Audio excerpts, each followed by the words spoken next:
இதுக்கு மேலே நான் ரீல்ஸ் ஷார்ட்ஸ் எல்லாம் பார்த்து நான் டைம் வேஸ்ட் பண்ண மாட்டேன்.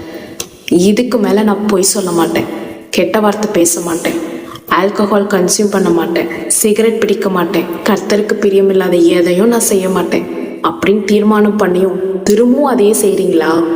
கர்த்தருக்கு உண்மையாக பரிசுத்தமாக நீதியாக வாழணும்னு விரும்பியும் அப்படி வாழ முடியாமல் கஷ்டப்பட்டுட்டு இருக்கீங்களா? பாவத்தையும் அடிமைத்தனத்தையும் மேற்கொள்ள முடியாமல் ஸ்ட்ரகிள் பண்ணிட்டு இருக்கீங்களா? உங்களுக்கு தேவை மன்னிப்பு இல்லை, டெலிவரன்ஸ். இயேசு கிறிஸ்துவின் நாமத்தினால் வருகிற டெலிவரன்ஸ் இல்லை, இயேசு கிறிஸ்துவின் சத்தியத்தை அறிகிறதினால் வருகிற டெலிவரன்ஸ்.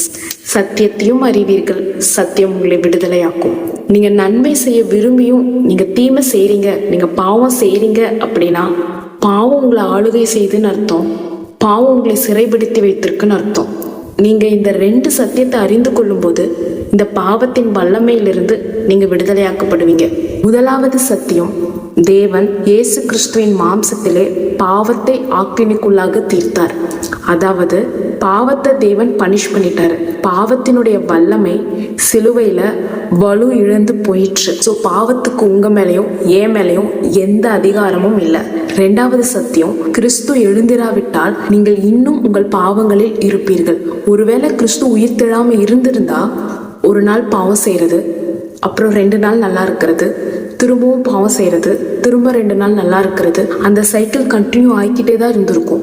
கிறிஸ்து உயிரோடு எழுந்ததுனால அந்த சைக்கிளில் நம்ம இருக்க வேண்டிய அவசியம் இல்லை, பாவத்தில் நாம் வாழ வேண்டிய அவசியம் இல்லை. இயேசு கிறிஸ்து உயிர் தெழுந்தார்னு நாம் விசுவாசிக்கும் போது அந்த சைக்கிள் பிரேக் ஆகும். ஸோ இந்த 2 சத்தியத்தையும் நீங்கள் அறிந்து கொள்ளும்போது இயேசு கிறிஸ்து இந்த பாவத்தின் வல்லமையிலிருந்து உங்களை விடுதலையாக்குவார். கிறிஸ்து இயேசுவினாலே ஜீவனுடைய ஆவியின் பிரமாணம் பாவம் மரணம் என்பவைகளின் பிரமாணத்தினின்று விடுதலையாக்கிற்றே என்று எழுதியிருக்கிறபடி இயேசு கிறிஸ்து அவருடைய ஆவியினாலே இந்த பாவத்தின் வல்லமையிலிருந்து உங்களை விடுதலையாக்குவார். அது மட்டும் இல்லை, குமாரன் உங்களை விடுதலையாக்கினார், நீங்கள் மெய்யாகவே விடுதலை ஆவீர்கள். So remember, sin has lost its power on cross and sin has no authority over you.